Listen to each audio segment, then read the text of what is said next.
Hello friends, this is Manisha and welcome back to my YouTube channel teaching diary. Friends, कैसे हैं आप सब? I hope बहुत अच्छे होंगे। देखिए, आज है 6 अगस्त और हम करेंगे आज के करंट अफेयर्स। तो शुरू करते हैं आज की क्लास। पहला क्वेश्चन है, हाल ही में ऑनलाइन सरकारी ई टैक्सी सेवा शुरू करने वाला पहला राज्य कौन सा होगा? देखिए, ई टैक्सी सेवा, ऑनलाइन सरकारी ई टैक्सी सेवा शुरू करने वाला पहला राज्य कौन सा होगा? ये होगा केरल। इम्पोर्टेंट क्वेश्चन है तो नोट कर लीजिएगा आप ये, क्योंकि इसमें पहला राज्य पूछा गया है और जो इस टाइप के क्वेश्चन होते हैं वो बहुत इंपॉर्टेंट होते हैं। तो क्वेश्चन है, ऑनलाइन सरकारी ई टैक्सी सेवा शुरू करने वाला पहला राज्य कौन सा होगा? ये होगा केरल। देखिए, इसका उद्देश्य क्या है? इसका उद्देश्य है सस्ती, सुरक्षित और विवाद मुक्त सेवा उपलब्ध कराना। इस टैक्सी का नाम होगा केरल सवारी। ये जो टैक्सी है, इस टैक्सी का नाम है केरल सवारी। क्या है फ्रेंड्स? केरल सवारी। देखिए, पहली पेपरलेस हाई कोर्ट कौन सी है? ये भी केरल में है। अपनी इंटरनेट सेवा शुरू करने वाला पहला राज्य ये भी केरल है। और KFON प्रोजेक्ट, ये क्या है? ये KFON प्रोजेक्ट जो है, ये इंटरनेट की एक्टिविटी को बढ़ावा देने के लिए है। सी स्पेस, ये फर्स्ट OTP प्लेटफॉर्म है। केरल सरकार ने इसको लॉन्च किया है। त्रिशूरपुरम त्यौहार, देखिए त्रिशूरपुरम त्यौहार ये भी केरला का है। इसमें भगवान शिव और पार्वती की पूजा की जाती है। किसकी? भगवान शिव और पार्वती जी की पूजा की जाती है। पोंगल त्यौहार, देखिए पोंगल त्यौहार, देखिए पोंगल ये गलत है, यहाँ पे केरला का नहीं है। पोंगल त्यौहार तमिलनाडु का है। ये पोंगल त्यौहार तमिलनाडु का है। केरला का ओणम है। ओणम केरला का है, पोंगल तमिलनाडु का है और थाई पुसम भी तमिलनाडु का ही है। नेक्स्ट क्वेश्चन है, क्वेश्चन नंबर 2 है, 3 अगस्त 2022 को केंद्रीय आयुक्त CBC के रूप में किसने शपथ ग्रहण की है? ये की है सुरेश पटेल ने। किसने? सुरेश पटेल ने। देखिए, ये बात करते हैं CBC। ये CBC जो है केंद्रीय सतर्कता आयुक्त, बहुत मोस्ट इम्पोर्टेंट क्वेश्चन है ये। आप इस क्वेश्चन को नोट करिएगा और याद करके रखिएगा। केंद्रीय सतर्कता आयुक्त CBC, इस टाइप के क्वेश्चन, मतलब इसमें से 2-3 क्वेश्चन बन रहे हैं हमारे, और वो क्वेश्चन अच्छे एग्जाम में पूछे जाते हैं। देखिए, सबसे पहले बात करते हैं केंद्रीय सतर्कता आयुक्त के रूप में किसने शपथ ग्रहण की है? ये की है सुरेश पटेल ने। और सुरेश पटेल को जो शपथ दिलाई है वो किसने दिलाई है? देखिए, केंद्रीय सतर्कता आयुक्त को जो शपथ दिलाते हैं वो राष्ट्रपति दिलाते हैं, और राष्ट्रपति के साथ एक समिति होती है, जिस समिति में एक PM होते हैं, गृह मंत्री होते हैं, लोकसभा के में विपक्ष के नेता होते हैं। ये सब मिलके राष्ट्रपति के साथ केंद्रीय सतर्कता आयुक्त को शपथ दिलाते हैं। बात करते हैं CBC, ये किस समिति की सिफारिश पर उसका गठन हुआ था? तो ये होता संथानम समिति। कौन सी? संथानम समिति।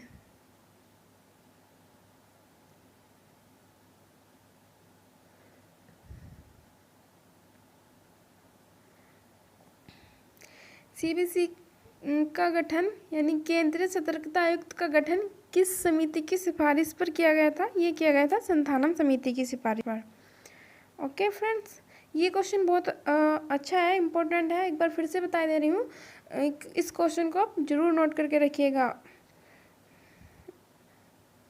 इसका उद्देश्य क्या है? देखिए, इसका उद्देश्य है भ्रष्टाचार रोकने के लिए इसका गठन हुआ था।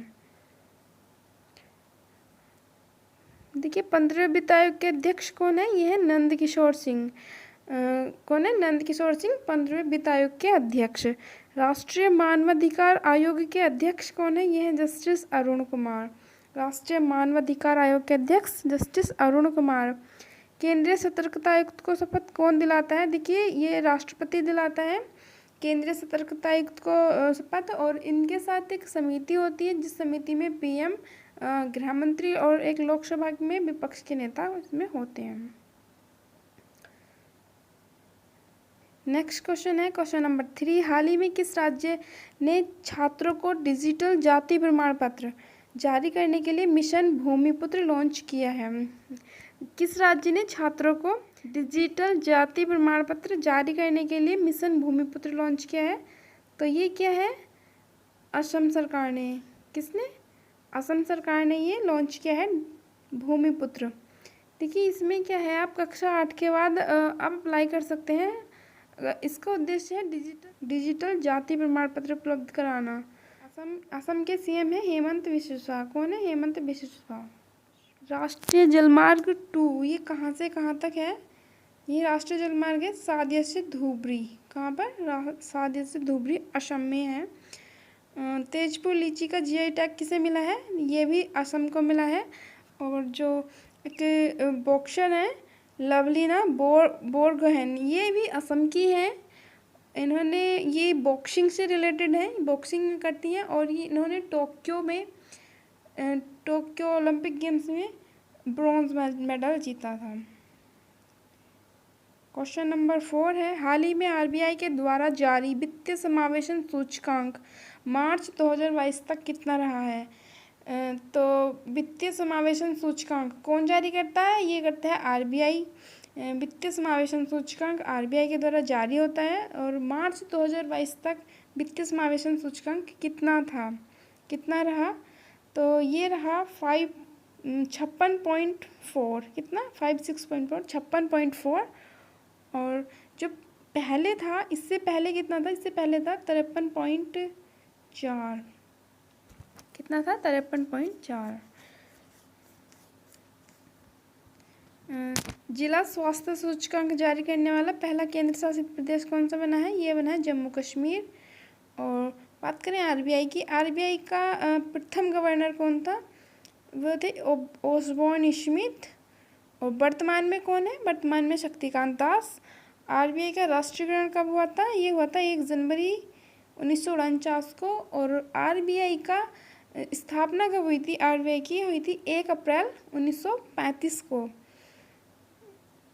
कब हुई थी? 1 अप्रैल 1935 को। और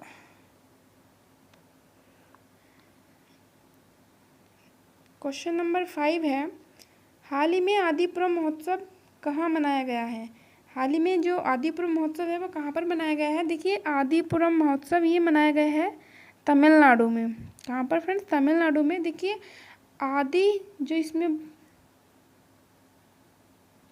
जो इसमें ये आदि वर्ड है,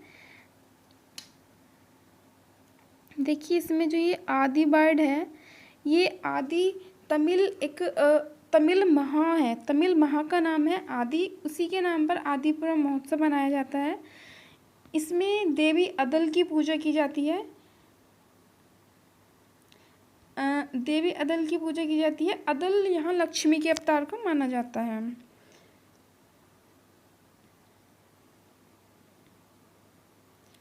मकरविलक्कू, ये मकरविलक्कू कहाँ का त्यौहार है? ये केरल का त्यौहार है। पोंगल, देखिए पोंगल तमिलनाडु का त्यौहार है। और तमिलनाडु तट को क्या कहते हैं? तमिलनाडु तट को कोरोमंडल तट कहा जाता है। क्या कहा जाता है? तो कोरोमंडल तट। तमिलनाडु को कोरोमंडल तट। 44वीं शतरंज ओलंपियाड कहाँ हुई? ये भी तमिलनाडु में हुई।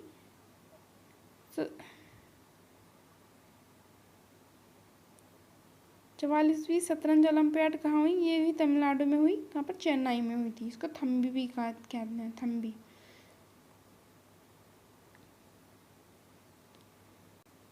नेक्स्ट क्वेश्चन है क्वेश्चन नंबर 6। 3 अगस्त 2022 को भारत में 10 रामसर स्थल सूची में शामिल हुए हैं। और अब कुल कितने रामसर स्थल हो गए हैं? देखिए फ्रेंड्स, देखिए पहले कितने रामसर स्थल थे? पहले कितने? 54 रामसर स्थल थे, जिसमें 10 ऐड हो गए हैं। कितने हो गए?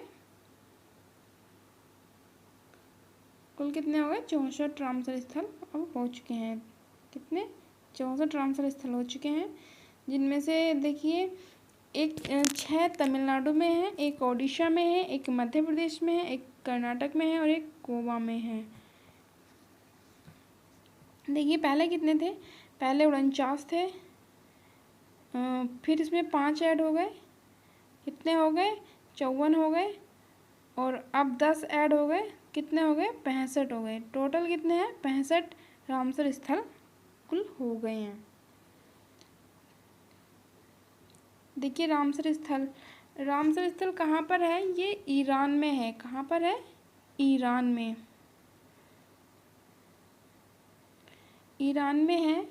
ये आर्द्र भूमि संरक्षण के लिए जाना जाता है। किस लिए? आर्द्र भूमि संरक्षण के लिए ये रामसर स्थल जाना जाता है। इसकी रामसर स्थल की स्थापना कब हुई थी? ये हुई थी 2 फरवरी 1971 को। कब हुई थी? 1971 को।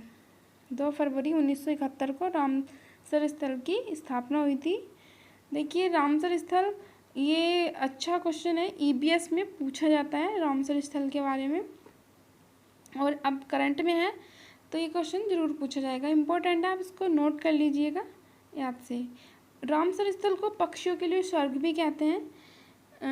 यहाँ आर्द्र भूमि संरक्षण के लिए जाना जाता है। आर्द्र भूमि बैटलैंड।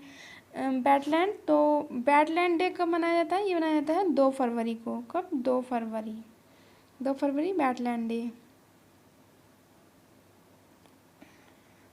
बात करते हैं रामसर स्थल। देखिए हम बात कर रहे हैं रामसर स्थल के बारे में। तो जो संवेदनशील रामसर साइट हैं, उन्हें क्या कहते हैं ना?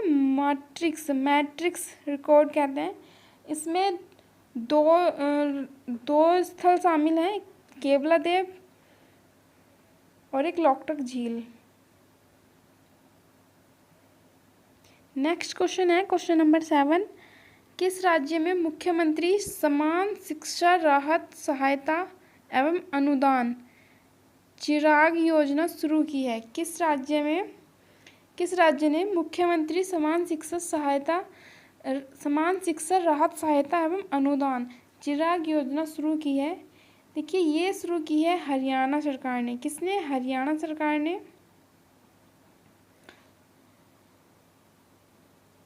ये रहा, देखिए हरियाणा सरकार ने ये योजना शुरू की है। किसने शुरू की है? ये की है हरियाणा सरकार ने।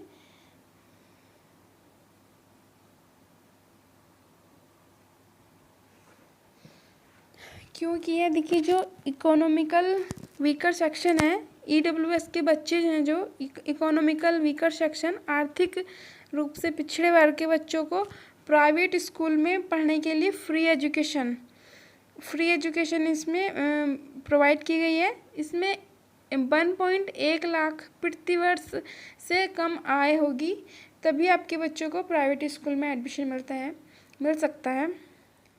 देखिए सूरजकुंड मेला, ये सूरजकुंड मेला कहाँ लगता है? ये हरियाणा में लगता है। और इसका थीम राज्य क्या था? इसका थीम राज्य था जम्मू कश्मीर। और पार्टनर देश कौन सा था? वो था उज्बेकिस्तान। ई अधिगम, ये कहाँ की योजना है? हरियाणा की है। 103वां संविधान संशोधन संबंधित है। देखिए 103वां संविधान संशोधन किससे संबंधित है? ये ईडब्ल्यूएस से ही संबंधित है। याद रखिएगा, संविधान का क्वेश्चन है, अच्छा है, इंपॉर्टेंट पूछा जाता है। नेक्स्ट क्वेश्चन है क्वेश्चन नंबर 8। हाल ही में किस राज्य ने विवेकानंद युवा शक्ति योजना का शुभारंभ किया है? कौन सी? विवेकानंद युवा शक्ति योजना का। तो किस राज्य ने शुरू की है ये विवेकानंद युवा शक्ति योजना? ये की है कर्नाटक सरकार ने। किसने? कर्नाटक सरकार ने। इसका उद्देश्य है 10 लाख ग्रामीण युवाओं को रोजगार देना सेल्फ हेल्प के रूप में। 5 लाख, जिसमें 5 लाख पुरुष और 5 लाख महिलाएं। 10 लाख ग्रामीण युवा होंगे जिसमें 5 लाख पुरुष और 5 लाख महिलाएं होंगी। जो कर्नाटक के सीएम हैं बिस्वराज बामबाई। कौन है? बिस्वराज बामबाई। मुख्यमंत्री सारथी योजना, ये किसने शुरू की है? ये की है झारखंड सरकार ने। मुख्यमंत्री नाश्ता योजना, ये किसने शुरू की है? ये की है तमिलनाडु ने। और मुख्यमंत्री मेहतारी न्याय रथ योजना, ये की है छत्तीसगढ़ ने। देखिए ई अधिगम योजना, ये किसने है? ये किसकी है? ये हरियाणा की है। देखिए ये योजनाएं ना इम्पोर्टेंट होती हैं, पूछी जाती हैं सभी एग्जाम में। आप ये योजनाएं अच्छे से याद कर लीजिएगा। मुख्यमंत्री सारथी योजना झारखंड ने, और मुख्यमंत्री नाश्ता योजना, ये अभी हाल ही में चर्चा में थी। मुख्यमंत्री नाश्ता योजना अभी बनाई है तमिलनाडु ने। मुख्यमंत्री मेहतारी न्याय रथ योजना छत्तीसगढ़ ने। और ई अधिगम योजना हरियाणा ने। क्वेश्चन नंबर 9 है, मनीषा रोपेटा किस देश से संबंधित हैं? देखिए, मनीषा रोपेटा किस देश से संबंधित है? ये पाकिस्तान से संबंधित है। ये पाकिस्तान की पहली हिंदू डीएसपी महिला हैं। पहली हिंदू महिला डीएसपी हैं पाकिस्तान में। एक जैकोबाबाद जिला है वहाँ पर। शांति श्री धूलीपुड़ी, देखिए शांति श्री धूलीपुड़ी कौन है? ये जेएनयू की हेड है। शांति श्री धूलीपुड़ी कहाँ की? जेएनयू की। माधवीपुरी बुच, ये कौन है? ये सेबी की हेड है। Security exchange board of India, किसकी? SEBI, security exchange board of India की। केंताजी ब्राउन, ये कौन है? केंताजी ब्राउन है अमेरिका की पहली अश्वेत महिला सुप्रीम कोर्ट में जज हैं। कौन है? अमेरिका की पहली अश्वेत महिला जो सुप्रीम कोर्ट में जज हैं। तो कैसी लगी आपको हमारे आज की वीडियो? प्लीज़ कमेंट करके ज़रूर बताएं। अगर आपका कोई डाउट हो या फिर आप कोई सजेशन हमें देना चाहते हैं तो प्लीज़ हमें कमेंट सेक्शन में बता दें। और हमारी वीडियो को लाइक, कमेंट, शेयर करना ना भूलें। Thanks for watching.